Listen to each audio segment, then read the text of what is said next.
എല്ലാ ഉദ്യോഗാർത്ഥികൾക്കും സ്മാർട്ട് PSCയിലേക്ക് സ്വാഗതം. ഇത് പോർച്ചുഗീസുകാരുടെ യൂറോപ്യന്മാരുടെ ആഗമനത്തിലെ രണ്ടാമത്തെ ക്ലാസ് ആണ്. ഒന്നാമത്തെ ക്ലാസ് കാണാത്തവര് അതിന്റെ ലിങ്ക് ഡിസ്ക്രിപ്ഷൻ ബോക്സിൽ കൊടുത്തിട്ടുണ്ട്. അത് കണ്ടതിന് ശേഷം ഈ ക്ലാസ് കാണുക. പോർച്ചുഗീസുകാരുടെ ആഗമനത്തിൽ വാസ്കോ ഡ ഗാമ വന്നു. കബ്രാൾ 1500 കബ്രാൾ വന്നു. അതുവരെയാണ് നമ്മൾ കഴിഞ്ഞ ക്ലാസ്സിൽ പറഞ്ഞ് നിർത്തിയത്. പിന്നീട് ഇന്ത്യയിലേക്ക് പോർച്ചുഗീസുകാരുടെ ആഗമനം 1503 അൽബുക്കർക്കാണ് ഇന്ത്യയിലേക്ക് വരുന്നത്. അൽബുക്കർക്ക് 1503 അൽബുക്കർക്ക് എത്തുകയാണ് അല്ലെ. ഗാമ വന്നു, പിന്നീട് കബ്രാൾ 1498 ഗാമയെത്തി, 1498 ഗാമയെത്തി അല്ലെ. 1500 കബ്രാൾ വന്നു. പിന്നീട് 1503 ആരാണ് വരുന്നത്? അൽബുക്കർക്കാണ് ഇന്ത്യയിലേക്ക് വരുന്നത്. അൽബുക്കർക്ക്. അങ്ങനെ അൽബുക്കർക്ക് ഇന്ത്യയിലെത്തി, കേരളത്തിലെത്തി, കൊച്ചിയിലെത്തി അല്ലെ. കൊച്ചിയിൽ എത്തുകയാണ്. ഈ കൊച്ചിയിലെത്തിയതിനു ശേഷം കൊച്ചി രാജാവുമായിട്ട് അദ്ദേഹം സംഭാഷണങ്ങൾ നടത്തി. കൊച്ചിയെ സഹായിക്കാൻ അദ്ദേഹം തയ്യാറാകുകയാണ്. എന്താ സഹായം? കൊച്ചിക്ക് എന്ത് സഹായം വേണ്ടത്? സാമൂതിരി ആക്രമിച്ച് പിടിച്ചെടുത്ത പ്രദേശങ്ങൾ തിരിച്ചു പിടിച്ചു കൊടുക്കാൻ ആര് തയ്യാറായി? ഈ അൽബുക്കർക്ക് തയ്യാറായി. സാമൂതിരി കൊച്ചി രാജവംശത്തിൽ നിന്നും പിടിച്ചെടുത്ത പ്രദേശങ്ങൾ തിരിച്ച് പിടിച്ചു കൊടുക്കാൻ ആര് തയ്യാറായി? അൽബുക്കർക്ക് തയ്യാറായി. അൽബുക്കർക്ക് വന്നത് 1503 അല്ലെ. ഇതിന്റെ പ്രത്യുപകാരമായി കൊച്ചി രാജാവ് പള്ളിപ്പുറം കോട്ട പോർച്ചുഗീസുകാർക്ക് നിർമ്മിച്ചു കൊടുത്തു. പള്ളിപ്പുറം കോട്ട അല്ലെ. പള്ളിപ്പുറം കോട്ട ഇന്ത്യൻ ചരിത്രത്തിലെ ഒരു പ്രത്യേകത എന്താണ്? നിരവധി വട്ടം പരീക്ഷയ്ക്ക് ചോദിച്ചൊരു ചോദ്യമാണ് പള്ളിപ്പുറം കോട്ടയുമായിട്ട് ബന്ധപ്പെട്ടത്. എന്താണ്? ഇന്ത്യയിൽ യൂറോപ്യന്മാർക്ക് നിർമ്മിച്ചു കൊടുത്ത ആദ്യത്തെ കോട്ടയാണ് പള്ളിപ്പുറം കോട്ട. പള്ളിപ്പുറം കോട്ട മറ്റൊരു പേരിൽ, പല പേരുകളിൽ അറിയപ്പെടുന്നുണ്ട്. ആയക്കോട്ട, ആയിക്കോട്ട, മാനുവൽ കോട്ട എന്നൊക്കെ അറിയപ്പെടുന്ന കോട്ടയാണ് പള്ളിപ്പുറം കോട്ട. ആരാണ് നിർമ്മിച്ചു കൊടുത്തത്? കൊച്ചി രാജാവ് അല്ലെ. ആർക്കാണ് നിർമ്മിച്ചു കൊടുത്തത്? പോർച്ചുഗീസുകാർക്കാണ് നിർമ്മിച്ചു കൊടുത്തത്. എന്തിന്റെ പ്രത്യുപകാരമായിട്ടാണ്? സാമൂതിരി പിടിച്ചെടുത്ത പ്രദേശങ്ങൾ കൊച്ചിക്ക് തിരിച്ചു പിടിച്ചു കൊടുത്തതിന്റെ പ്രത്യുപകാരമായിട്ടാണ് ഇങ്ങനെ പള്ളിപ്പുറം കോട്ട നിർമ്മിച്ചു കൊടുത്തത് എന്ന് നമ്മൾ മനസ്സിലാക്കുക അല്ലെ. പള്ളിപ്പുറം കോട്ട നിർമ്മിച്ചു. ആയക്കോട്ട എന്നും ആയിക്കോട്ട എന്നും മാനുവൽ കോട്ട എന്നും ഒക്കെ അറിയപ്പെടുന്നത് അവരുടെ രാജാവിന്റെ പേരും ഈ കോട്ടയ്ക്ക് നൽകിയിരുന്നു. അങ്ങനെ 1503 അൽബുക്കർക്ക് വന്നു, പള്ളിപ്പുറം കോട്ട നിർമ്മിച്ചു കൊടുത്തു. ആദ്യമായി യൂറോപ്യന്മാർക്ക് നിർമ്മിച്ചു കൊടുത്ത കോട്ടയാണ് ഏത്? പള്ളിപ്പുറം കോട്ട എന്ന് പറയുന്നത് അല്ലെ. പിന്നീട് ആദ്യമായിട്ട് ഫ്രാൻസിസ്കോ ഡി അൽമേഡ അല്ലെ. പോർച്ചുഗീസുകാരുടെ ആദ്യത്തെ ഇന്ത്യയിലെ വൈസ്രോയിയാണ് ഫ്രാൻസിസ്കോ ഡി അൽമേഡ അല്ലെ. ഇദ്ദേഹത്തിന്റെ കാലത്ത് നിർമ്മിച്ച കോട്ടയാണ് ഏഞ്ചലോ കോട്ട. ഏത് കോട്ടയാണ് നിർമ്മിച്ചു കൊടുത്തത്? ഏത് കോട്ടയാണ് നിർമ്മിച്ചത്? ആര്? ഫ്രാൻസിസ്കോ ഡി അൽമേഡ നിർമ്മിച്ച കോട്ട ഏതാണ്? ഏഞ്ചലോ കോട്ടയാണ് അല്ലെ. ഏഞ്ചലോ കോട്ട നിർമ്മിച്ചത് ഫ്രാൻസിസ്കോ ഡി അൽമേഡയാണ് അല്ലെ. ഇദ്ദേഹം ഒരു പോളിസി മുന്നോട്ട് വെച്ചു. എന്താ പോളിസി? Blue water policy. എന്താ ബ്ലൂ വാട്ടർ പോളിസി എന്ന് പറഞ്ഞാൽ? ബ്ലൂ വാട്ടർ പോളിസി എന്ന് പറഞ്ഞാൽ ഇന്ത്യയിലെ സമുദ്രത്തിലൂടെ വ്യാപാരം നടത്താൻ യൂറോപ്യൻ രാഷ്ട്രങ്ങൾക്ക് ഒരു സമ്മതപത്രം കൊടുക്കുക അല്ലെ. ആരുടെ സമ്മതം വേണം? പോർച്ചുഗീസുകാരുടെ സമ്മതം വേണം. ആ സമ്മതപത്രത്തിന് പറയുന്ന പേരാണ് കാർട്ടസ്. ആ കാർട്ടസിൽ നിന്നാണ് പിന്നീട് കടലാസ് എന്ന പേരുണ്ടായത്.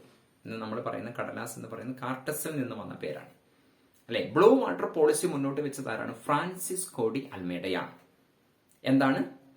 ഇന്ത്യൻ സമുദ്രത്തിലൂടെ വ്യാപാരം നടത്താൻ യൂറോപ്പിലെ മറ്റ് രാഷ്ട്രങ്ങൾക്ക് പോർച്ചുഗീസുകാർ കൊടുക്കുന്ന സമ്മതമാണ് എന്താണ് അല്ലെ. ആ ഒരു കരാറാണ് ബ്ലൂ വാട്ടർ പോളിസി എന്ന് പറയുന്നത് അല്ലെ. ആ സമ്മതപത്രത്തിന് പറയുന്ന പേരെന്താണ്? കാർട്ടസ്. എന്താണ് പറയുന്നത്? കാർട്ടസ് അല്ലെ. ബ്ലൂ വാട്ടർ പോളിസി, കാർട്ടസ്. ആരാണ് കൊണ്ടുവന്നത്? ഫ്രാൻസിസ്കോ ഡി അൽമേഡയാണ് കൊണ്ടുവന്നത്. പിന്നീട് ഇന്ത്യയിലെത്തുന്നത് അല്ലെ അൽബുക്കർക്ക് 1505 വൈസ്രോയി ആയിട്ട് ഇന്ത്യയിലേക്ക് വരുന്നു. അൽബുക്കർക്ക് തിരിച്ചു പോയിട്ടുണ്ടായിരുന്നു. അൽബുക്കറുടെ എന്താണ് സേവനം മാനിച്ചുകൊണ്ടാണ് പള്ളിപ്പുറം കോട്ട നിർമ്മിച്ചു കൊടുത്തത് ഒക്കെ നമ്മൾ പറഞ്ഞു അല്ലെ. ഈ അൽബുക്കർക്ക് 1505 ഇന്ത്യയിലെ പോർച്ചുഗീസുകാരുടെ വൈസ്രോയി ആയിട്ട് മാറി. ഇദ്ദേഹമാണ്, ഈ അൽബുക്കർക്കാണ് ഇന്ത്യയിൽ പോർച്ചുഗീസ് ഭരണത്തിന്റെ സ്ഥാപകൻ എന്ന് പറയപ്പെടുന്നത്. ഇന്ത്യയിൽ പോർച്ചുഗീസ് ഭരണത്തിന്റെ സ്ഥാപകൻ ആരാണ്? അൽബുക്കർക്കാണ് അല്ലെ. അൽബുക്കർക്ക് ഇന്ത്യയിലെ പോർച്ചുഗീസ് വൈസ്രോയി ആയ വർഷം 1505 അല്ലെ. ഇദ്ദേഹമാണ് കൊച്ചിയിൽ നിന്നും ഗോവയിലേക്ക് ഏതിന്റെ തലസ്ഥാനം മാറ്റിയത്? പോർച്ചുഗീസുകാരുടെ തലസ്ഥാനം കൊച്ചിയിൽ നിന്നും ഗോവയിലേക്ക് മാറ്റിയത് 1510 ഇദ്ദേഹമാണ്, അൽബുക്കർക്കാണ് കൊച്ചിയിൽ നിന്നും ഗോവയിലേക്ക് പോർച്ചുഗീസുകാരുടെ തലസ്ഥാനം മാറ്റിയത്. ഗോവ പിടിച്ചെടുത്തത് ബീജാപ്പൂർ സുൽത്താനിൽ നിന്നാണ്. ബീജാപ്പൂർ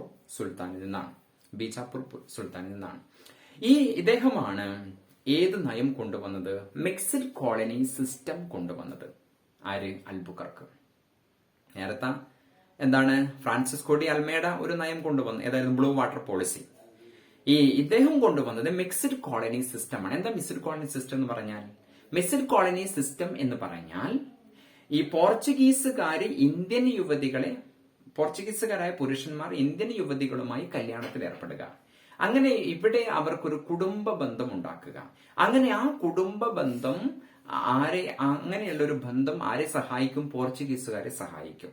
പോർച്ചുഗീസുകാർക്ക് ഇവിടെ ഒരു ഗ്രൗണ്ട് സപ്പോർട്ട് ഉണ്ടാക്കിയെടുക്കാൻ വേണ്ടിയിട്ടാണ് മിക്സഡ് കോളനി സിസ്റ്റം കൊണ്ടുവന്നത്. ആ മിക്സഡ് കോളനി സിസ്റ്റം കൊണ്ടുവന്നത് ആരാണ്? ഇദ്ദേഹമാണ്. ആരാണ്? അൽബുക്കർക്കാണ് മിക്സഡ് കോളനി സിസ്റ്റം കൊണ്ടുവരുന്നത്, അല്ലെ മിക്സഡ് കോളനി സിസ്റ്റം കൊണ്ടുവരുന്നത്. പിന്നീട് വരുന്നത് വാസ്കോ ഡ ഗാമയാണ്. 1524 വാസ്കോ ഡ ഗാമ വരുന്നുണ്ട് ഇന്ത്യയില്. പോർച്ചുഗീസുകാരുടെ വൈസ്രോയി ആയിട്ടാണ് അദ്ദേഹം വരുന്നത് 1524. എന്നാൽ 1524 ഡിസംബർ മാസം 24 വാസ്കോ ഡ ഗാമ ഇവിടെ വെച്ച് മരിക്കുകയും ചെയ്യുന്നുണ്ട്. അദ്ദേഹത്തിന്റെ ഭൗതിക ശരീരം അല്ലെ സെന്റ് ഫ്രാൻസിസ് ചർച്ചിലേക്ക്, കൊച്ചിയിലെ സെന്റ് ഫ്രാൻസിസ് ചർച്ചിലേക്ക് എന്താണ് അടക്കം ചെയ്തു. ആരുടെ ഭൗതിക ശരീരം? വാസ്കോ ഡ ഗാമയുടെ ഭൗതിക ശരീരം. പിന്നീട് അദ്ദേഹം ആദ്യമായിട്ട് ഇന്ത്യയിലേക്കുള്ള കടൽ മാർഗം കണ്ടെത്തിയ വ്യക്തിയാണ്. പോർച്ചുഗലിന് ഒരുപാട് സഹായം ചെയ്ത വ്യക്തിയാണ്. അതുകൊണ്ട് അദ്ദേഹത്തിന് ഭൗതിക ശരീരം ഒരു അന്യരാജ്യത്ത് ഉണ്ടാവരുത് എന്ന് കരുതിക്കൊണ്ട് അദ്ദേഹത്തിന്റെ ഭൗതിക ശരീരം പിന്നീട് ലിസ്ബണിലേക്ക് കൊണ്ടുപോകുന്നുണ്ട്. വർഷം 1539 അല്ലെ. വാസ്കോ ഡ ഗാമയുടെ ഭൗതിക ശരീരം ലിസ്ബണിലേക്ക് കൊണ്ടുപോവുകയാണ് 1539. നമ്മളിപ്പോൾ പറഞ്ഞത് നമുക്കറിയാം. വാസ്കോ ഡ ഗാമ ഇന്ത്യയിലേക്ക് വന്നു അല്ലെ. 1498 ഇന്ത്യയിലേക്ക് വന്നു. അതിനുശേഷം എന്താണ് അല്ലെ ഇന്ത്യയിലേക്ക് വരുന്നത് 1500 അല്ലെ കബ്രാള് വരുന്നുണ്ട് അല്ലെ. പിന്നീട് 1503 ആരാണ് വരുന്നത്? അൽബുക്കർക്ക് ഇന്ത്യയിൽ വരുന്നു. അൽബുക്കർക്ക് കൊച്ചി രാജാവിനെ സഹായിച്ചു. എങ്ങനെ സഹായിച്ചു? സാമൂതിരി കൊച്ചിയിൽ നിന്നും പിടിച്ചെടുത്ത പ്രദേശങ്ങൾ തിരിച്ചു പിടിച്ചു കൊടുത്തു. അതിന്റെ പ്രത്യുപകാരമായിട്ടാണ് എന്താണ് പോർച്ചുഗീസുകാർക്ക് ഒരു കോട്ട പണിത് കൊടുത്തത്. പള്ളിപ്പുറം കോട്ട, ആയക്കോട്ട, ആയിക്കോട്ട, മാനുവൽ കോട്ട എന്നൊക്കെ അറിയപ്പെടുന്ന കോട്ടയാണ് ഏത്? പള്ളിപ്പുറം കോട്ട. ഈ പള്ളിപ്പുറം കോട്ടയാണ് ഇന്ത്യയിൽ യൂറോപ്യന്മാർക്ക് ആദ്യമായി നിർമ്മിച്ചു കൊടുത്ത കോട്ട. ഏതാണെന്ന് ചോദിച്ചാൽ പള്ളിപ്പുറം കോട്ട. അതുകൊണ്ടാണ് PSC പരീക്ഷയ്ക്ക് നിരന്തരം ആ ചോദ്യം വരുന്നത്. അത് നമ്മൾ ഉദ്യോഗാർത്ഥികൾ ഓർത്തു വെക്കുക അല്ലെ. പിന്നീട് ഫ്രാൻസിസ്കോ ഡി അൽമേഡ ഇന്ത്യയിലെ വൈസ്രോയി, ആദ്യത്തെ വൈസ്രോയിയാണ്, പോർച്ചുഗീസുകാരുടെ ആദ്യത്തെ വൈസ്രോയിയാണ് അല്ലെ. അദ്ദേഹമാണ് ഏഞ്ചലോ കോട്ട നിർമ്മിച്ചത് അല്ലെ. അദ്ദേഹം കൊണ്ടുവന്ന ഒരു പോളിസിയാണ് ബ്ലൂ വാട്ടർ പോളിസി അല്ലെ. കാർട്ടസ് എന്ന് പറയുന്ന അംഗീകാര പത്രം കൊടുക്കുന്നു. ഇന്ത്യൻ സമുദ്രം മറ്റ് യൂറോപ്യൻ രാജ്യങ്ങൾക്ക് ഉപയോഗിക്കാൻ കാർട്ടസ് എന്ന് പറയുന്ന അംഗീകാര പത്രം കൊടുക്കുന്നു അല്ലെ. പിന്നീട് എന്താണ്? അൽബുക്കർക്ക് ഇന്ത്യയിലെ വൈസ്രോയി ആകുന്നു 1505. അദ്ദേഹമാണ് പോർച്ചുഗീസുകാരുടെ സാമ്രാജ്യം തന്നെ സ്ഥാപിച്ച അതിന്റെ സ്ഥാപകൻ ആരാണ്? ഇദ്ദേഹമാണ്. ആര്? അൽബുക്കർക്ക് അല്ലെ. അദ്ദേഹം കൊണ്ടുവന്ന ഒരു സിസ്റ്റമാണ് എന്തെന്ന് പറയുന്നത്? മിക്സഡ് കോളനി സിസ്റ്റം അല്ലെ. Mixed colony system. പിന്നീട് 1524 വാസ്കോ ഡ ഗാമ ഇന്ത്യയിൽ പോർച്ചുഗീസ് വൈസ്രോയി ആയിട്ട് എത്തുന്നു അല്ലെ. അദ്ദേഹം 1524 അല്ലെ ഡിസംബർ മാസം 24 ഇന്ത്യയിൽ വെച്ച് മരിക്കുന്നുണ്ട്. അദ്ദേഹം സെന്റ് ഫ്രാൻസിസ് ചർച്ചിൽ, കൊച്ചിയിലെ സെന്റ് ഫ്രാൻസിസ് ചർച്ചിലാണ് അദ്ദേഹത്തിന്റെ ഭൗതികാവശിഷ്ടം ആദ്യം അടക്കം ചെയ്തത്. പിന്നീട് 1539 അദ്ദേഹത്തിന്റെ ഭൗതികാവശിഷ്ടം ലിസ്ബണിലേക്ക് കൊണ്ടുപോകുന്നുണ്ട്. ഇങ്ങനെ കൃത്യമായി പോർച്ചുഗീസുകാരുടെ ഇന്ത്യയിലെ ആഗമനവും അവരുടെ ഇന്ത്യയിൽ കേരളത്തിലെ ഭരണവും ഒക്കെ നമ്മൾ കൃത്യമായിട്ട് മനസ്സിലാക്കുക. ഈ രീതിയിൽ ആദ്യമായിട്ട് ഇന്ത്യയിലെത്തുകയും അവസാനമായിട്ട് ഇന്ത്യയിൽ നിന്ന് പോവുകയും ചെയ്ത യൂറോപ്യന്മാരാണ് പോർച്ചുഗീസുകാർ. ഈ രീതിയിൽ ക്ലാസ്സുകൾ കൃത്യമായിട്ട് ഒബ്സർവ് ചെയ്യുക, ക്ലാസ്സുകൾ നോട്ടുകൾ എഴുതിയെടുക്കുക, പരീക്ഷയ്ക്ക് തയ്യാറാവുക. എല്ലാ ഉദ്യോഗാർത്ഥികൾക്കും ഒരിക്കൽ കൂടി നന്ദി രേഖ